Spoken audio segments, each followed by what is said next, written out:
I'm probably the world's worst carpenter. I've been making a toy crane here and I think I've ruined it before I've started. Have a look at this.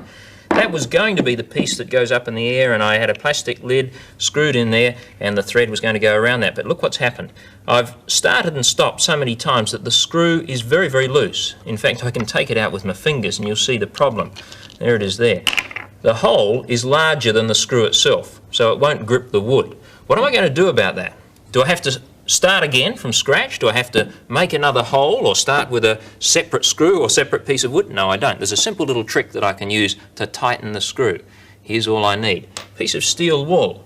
And I take off a few threads from the steel wool, the sort that's used normally for scouring pots and pans, and then I wrap that around the thread on the screw, wrapping it around as tightly as I can.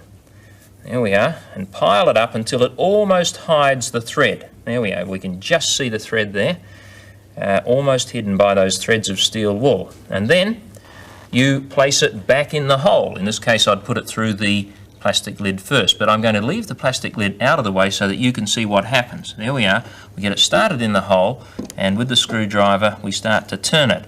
And you'll notice what happens. In fact, if you listen very carefully when you're doing this at home, you may even hear the little threads crunching into the wood, because what they're doing is helping that screw to bite into the wood and to grip tightly in the hole, which is really too large. And before very long, you'll find that that screw is very firmly attached. If you want to make it look neater than that, you can tear away the surplus threads, or you can leave them there if you want to.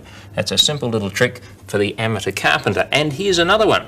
What happens when you're hammering nails into wood? No problem at all if you're using a large nail, because you can grip it with several fingers, hold it steady and hammer it in. In fact, it works with many size nails, but eventually if you're using smaller and smaller nails, you'll get to the size which is almost too small to hold safely without hitting your fingers. Although I can just make it with that one. When it's firmly attached, I can take my fingers away and continue to hammer it all the way in if I want to. What happens when you have a tiny little nail like this for a particular job? There's no way that I could hold that nail straight above the wood and hit the head of the nail without also hitting my finger and thumb. But there is a simple trick that you can use here too. Have a look at this. Take a piece of paper and push that tiny nail through the piece of paper. Then you can hold it at a distance with your finger and thumb safely out of the way. Once again, make sure that it stands up straight and then tap it a couple of times.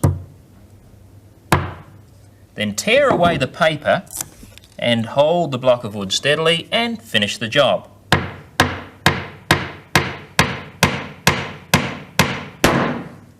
Two little tricks for the carpenter.